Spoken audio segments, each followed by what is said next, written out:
Tuhmat tokmağı yaman bularken, dilingde dağı arman kalarken, tuhmat tokmağı yaman bularken, dilingde dağı arman kalarken, dostinle senga düşman kılarken, dost olmasan ham düşmanlık kılma.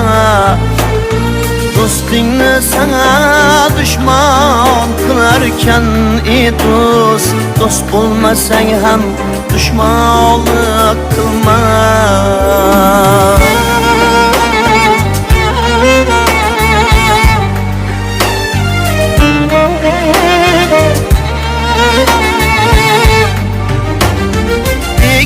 Senden köp azar gördüm, dünya kezdim, türlü bazar gördüm. Keza keslerini mazar gördüm. Dost olmasan ham düşmanlık kılma. Keza keslerini mazar gördüm. Dost olmasan ham düşmanlık kılma.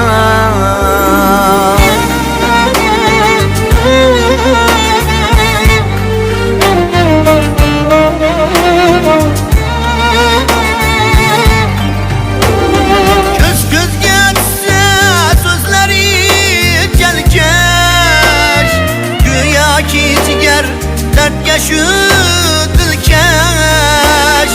Zahirde dost, batılda gıybetkeş. Dost olmasan ham düşmanlık kılma. Zahirde dost, batılda gıybetkeş. Dost olmasan ham düşmanlık kılma.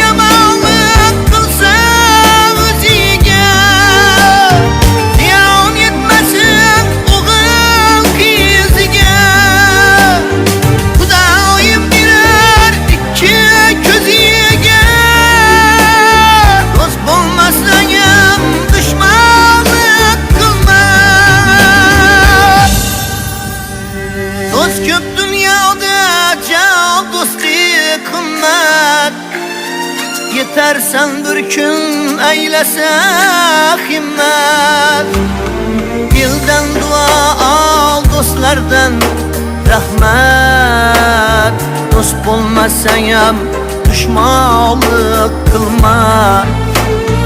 Dilden dua al, dostlardan rahmet. Dost olmasan ham düşmanlık kılma. Dost olmasan ham düşmanlık kılma. Dost olmasan ham düşmanlık kılma.